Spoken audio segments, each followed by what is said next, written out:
Welcome back. And if you stayed with this podcast through season 1, thank you. Seriously. Season 1 was about clearing illusions. Season 2 is different. Season 2 is about action without delusion. So, to start this season properly, we need to talk about something that makes people uncomfortable. But it is also something that sets you free. Most business ideas are useless, and that's normal. This episode isn't here to insult creativity, it's here to remove unnecessary pressure before you even begin because a lot of people are stuck, not because they are lazy, but because they think they need the one perfect idea. You don't. You need an idea you can test. Alright, let's get in. Here is why people overvalue ideas. Most people think ideas are rare, like unicorn rare. You've heard it. I finally got a business idea. I don't want anyone to steal it. I need to protect it. And I get it. When you've been blank for months and suddenly something clicks, it feels like gold. But here's the truth, ideas are common, execution is rare. And the reason your ideas feel special isn't because it's objectively special, it's because you've already emotionally invested in it. You imagine the life that comes with it, success, recognition, freedom, quitting your job, proving everyone wrong.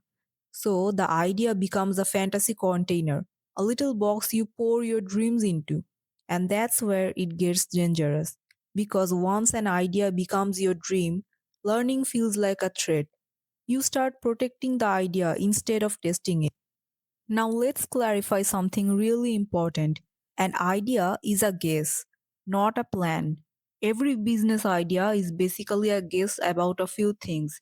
A guess about the problem, a guess about the customer, a guess about the solution, a guess about pricing, a guess about timing. And the problem isn't that ideas are guesses. That's fine. That's normal. The problem is when people treat guesses like facts. That's when things get expensive. They start building, they spend money, they announce it, they make logos, they print cards, they register the company, they emotionally commit. And then when reality doesn't agree, they are not just disappointed, they are offended because it's not just the idea failed, it's I failed.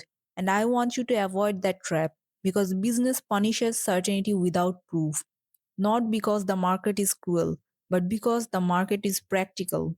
So, why do most ideas fail quickly? Not because you are dumb, not because you are cursed, not because you don't have what it takes.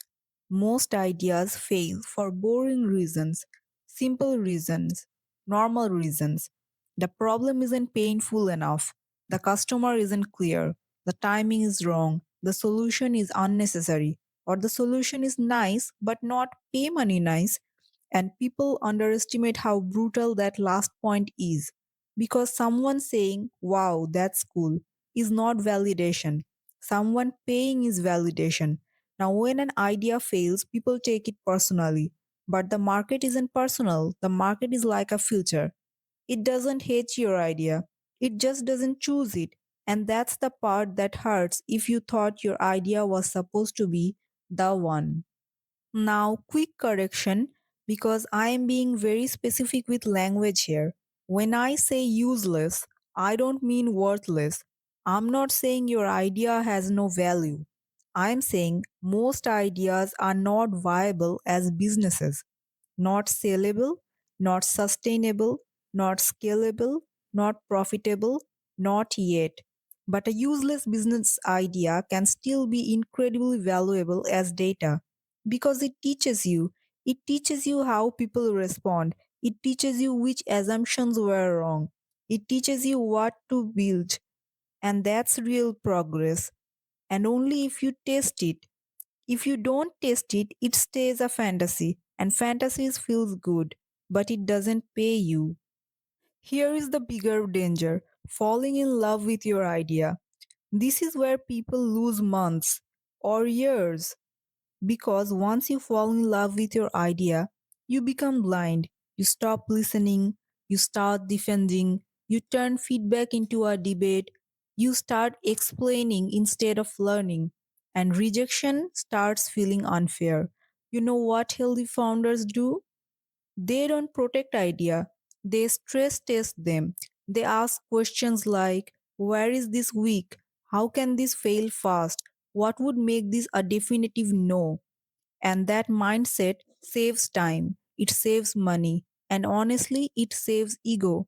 Because you are not trying to prove you are a genius, you are trying to find what's true. So, here's a better way to think about ideas. Instead of asking, is this a good idea? Ask, what assumptions am I making?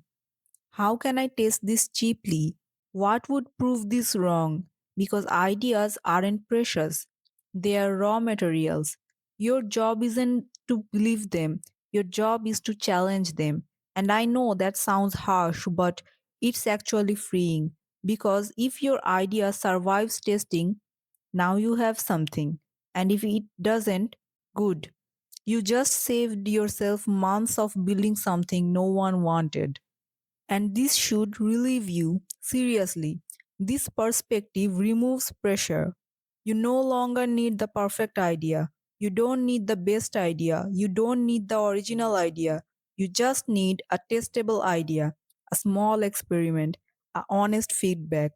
Progress starts when ego steps aside. And if you are listening to this right now thinking, so my idea must be useless, good. That means you are thinking like a builder now, not a dreamer. Because builders test and dreamers protect. Alright, let's wrap this up. In the next episode, we are going one step deeper. Problem first, business second.